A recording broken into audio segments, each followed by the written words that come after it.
Hello and welcome back to the UCLA Bruins Insider Podcast. I'm your host, Andrew Ferguson, writer for UCLA on SI. Today we're going to be breaking down UCLA's final game of the season against USC in the Galen Center. We're going to go over three Bruins who I believe will have the biggest role and a UCLA win here, along with, a final score prediction and things like that. But before we get started, I want to thank everyone right now who's listening, Apple Music, Spotify, or even YouTube. It all means a lot to me, and I cannot thank you enough. Without further ado, let's get right into it. So obviously these teams have played just recently. Their last matchup came on February 24th. UCLA was able to win in a very convincing fashion, 81-62. Donovan Dent scored 30 points. Overall, the Bruins played one of their better games of basketball of the season. Obviously, that would get rewritten in their last matchup against Nebraska, where UCLA would win 72-52. Nebraska, top 9 team, just a great win for the Bruins. So they're coming in with a chip on their shoulder. I know UCLA has struggled on the road, but it's going to be in the Galen Center, so across the street pretty much. I believe UCLA Athletics is running a free ticket deal for UCLA fans to come to the game. I don't know if that's coping for UCLA's, road woes, but either way, it's going to be a great game for the Bruins to really build some momentum before the tournament starts.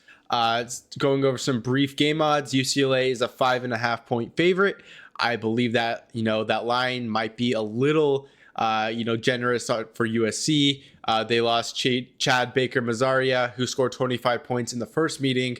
I don't know exactly the details of that situation, but he will not be suiting up for the Trojans.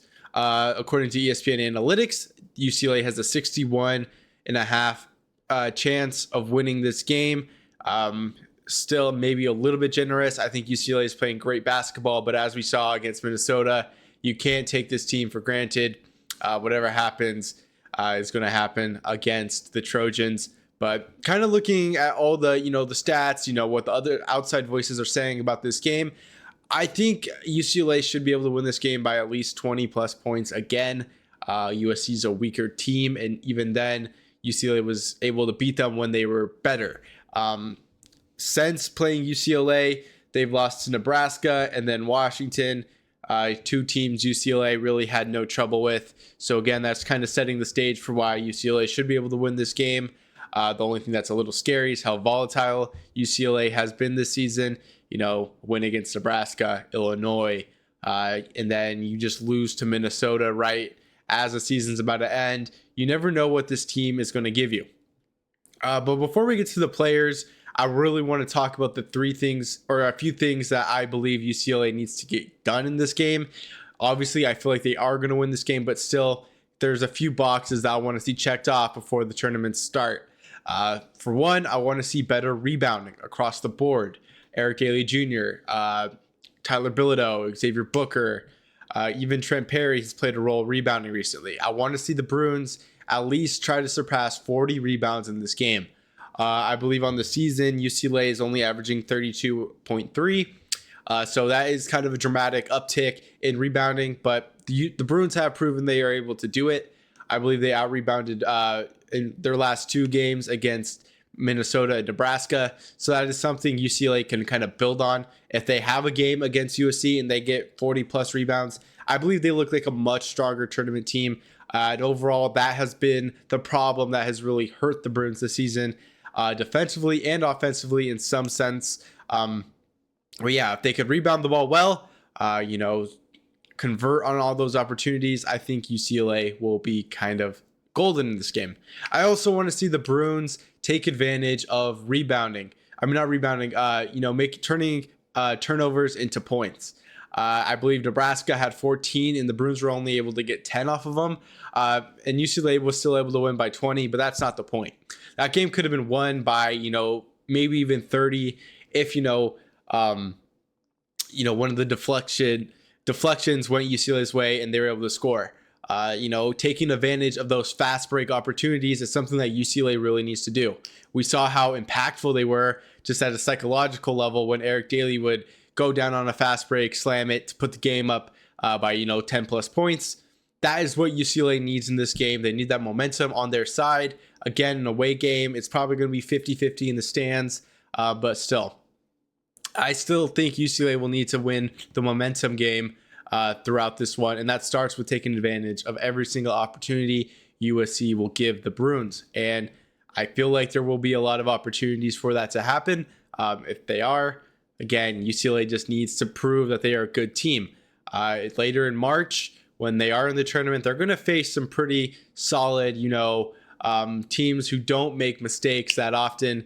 And if they're not able to make or capitalize on those mistakes, I don't think the Bruins will be able to go far in the tournament. That is one thing that has been on my mind when kind of looking at UCLA's recent streaks of success. But yeah, it's going to be interesting. So those are the two big things that I really want to see UCLA really hammer down on. I'll briefly go over one more time. I want UCLA to get 40 plus rebounding, and I want UCLA to have at least 10 plus points, or 10 or so, like 14 turnovers. I want to see UCLA get 24 points off of that, for example. That's what UCLA needs to get done in this game. They need to convert at a high rate and really push this game out to where USC is unable to come back into it. As far as three players that I want to see make a big impact, they kind of go like this. Obviously, Donovan Dent has played good. He's always a player who I will mention in these game previews, but for good reason too. In the first matchup of the season against USC, Donovan Dent had a season high of 30 points. I believe he had 7 assists as well. But he was a different player in that game altogether. We had never seen that Donovan Dent. I mean, again, 5 of 6 from the 3-point line. He was just shooting the lights out in Pauley. If he can be aggressive in that sense, charge the rim, shoot it from outside the court at a high rate while being aggressive. Again, this could be a very easy repeat of what happened in the first matchup, and Donovan Dent is more than capable of it because he has shown that he's capable of it. He's kind of been on a little bit of a slump.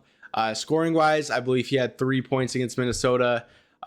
Wasn't that much of a game changer against Nebraska. So again, I want to see Dent really take over. I think he's the most talented guard on the team when he's hot, and when he's not, it's up in the air if UCLA will be able to win the game. So Donovan Dent, his impact means a lot. I want to see him score a lot in this game, and surpass, 6 plus assists. I think if he can do that, UCLA should win this game by a high margin. Next player, Tyler Bilodeau. I think I've mentioned him a few times when kind of breaking down these games. The thing with Tyler Bilodeau is he's obviously UCLA's best player. I believe he's averaging around that 18. Yeah, he's averaging 18 points exactly per game this season. He's the heartbeat of a very volatile Bruins team, but his play really hasn't wavered. I thought that up until the Nebraska game where he was only able to score 8 points. And mind you, he was coming off of a 32-point game against Minnesota. So to see that kind of dramatic drop off, it's a little concerning. And when you kind of think about the tournament, I don't know how far UCLA will go if Tyler Bilodeau is not playing his best. He's definitely capable of it. I'm not worried about him. I also want to see him rebound a lot more. He's been one of UCLA's better rebounders as of late. He actually does lead the team in rebounding with 5.8 per game. Against Minnesota and USC, he had 17 rebounds between the two games. He had 9 against USC, 8 against Minnesota, and then against Nebraska, 5. So he's definitely making some ground, rebounding, and that's exactly what we want to see in the game against USC. That rematch. He knows what works, he knows what doesn't, and I hope he can kind of identify that early, because when he gets hot early, UCLA just jumps out to a massive lead, and I don't see the Bruins struggling that much in this game, especially Bilodeau is on fire. The next player I want to talk about, kind of a little bit of a curveball here. I want to see Brandon Williams have a good game against USC. Obviously, Xavier Booker had a great game against Nebraska. I think he scored 10 points. He was perfect shooting, but then he only played 8 minutes in that game. So obviously, Mick Cronin wants to see more defensive effort. In that game against Nebraska, he was able to play, I believe, 12 minutes. He scored 6 points, perfect shooting night, 3 rebounds. When his presence is, noticeable in the paint, UCLA's defense looks a lot better. And I believe he will be that kind of fill-in guy for the forward position. Jamar Brown only had 3 minutes of play time against Nebraska. So it's clear that Mick Cronin trusts Brandon Williams more in these harder situations. Things that could go wrong won't when Brandon Williams is in. I think UCLA can do a lot better protecting the paint against USC. I think that was one thing that they struggled with in the first matchup, and I feel like Brandon Williams can nullify that if he's able to find his footing early. But as far as a score prediction goes, I'm going to say UCLA should win this game.